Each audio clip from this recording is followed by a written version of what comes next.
What's a hippie flip and why can it be the key to healing PTSD? Let's talk about it. Hi everybody, my name is Jill. Welcome back to the Journey Sage, and this is the channel where I talk about healing childhood trauma-induced PTSD with psychedelic-assisted psychotherapy. And today I want to talk about one of the most pivotal times of my therapy, and that was when there was a hippie flip experience. What's a hippie flip experience? In my case, it was the use of MDMA and psilocybin or magic mushrooms at the same time. Now, let me just be clear that this has been going on for a long time underground, but technically both MDMA and magic mushrooms are stimulants, so there does need to be some caution when using these two substances together. But for me, the reason why these two compounds were so helpful in my third journey is that because I was at a point where my brain would not budge. We had gotten as far as we possibly could, me, my therapist, my guide, and I was basically hitting a theoretical brick wall. So let me explain. I had 3 therapeutic journeys over the course of a year. 2 of those journeys were just MDMA, because MDMA for PTSD patients calms their body's reactions down. And I always do this when I say calm their reactions down, because I was used to my shoulders being up to my ears all the time. MDMA calms the body. Also, it's an empathogen. It makes you much more empathetic to the people around you, to yourself. You're much more willing to share really traumatic memories and feelings when you're in an enhanced state with MDMA, or at least that was my experience. So my first 2 journeys were just MDMA, and lots of progress was made. MDMA is absolutely fantastic, a great way to start healing with PTSD.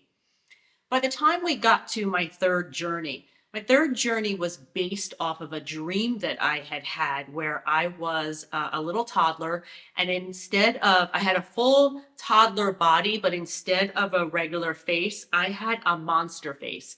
I had actually described it as, I was a child of the 80s, so get ready. I had actually described it as a Pac-Man kind of face with big giant jaws.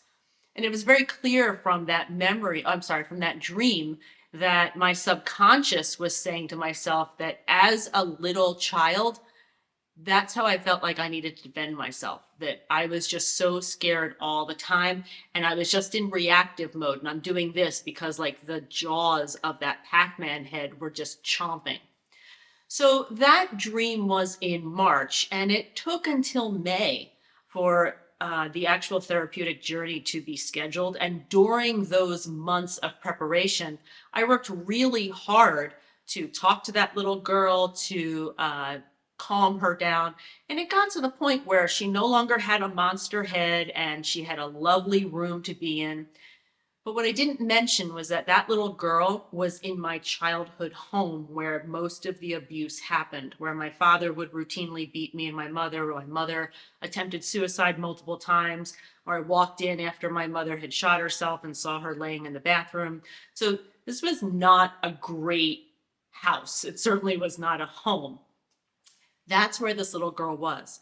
And from March until May, using my imagination, I tried to get that little girl out of that house. But ironically, there was no door. Where the door was in real life, there was just a wall, and I could never actually bring that little girl over to the window.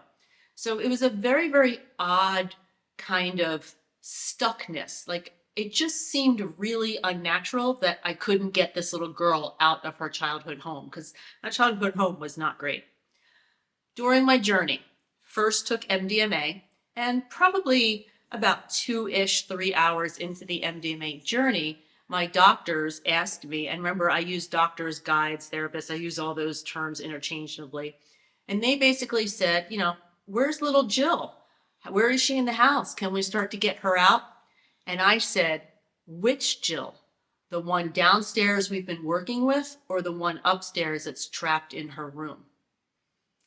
And this was huge. This was absolutely huge. This was my subconscious saying that in my mind, I have a trapped little girl in her childhood bedroom who is terrified of leaving her bedroom.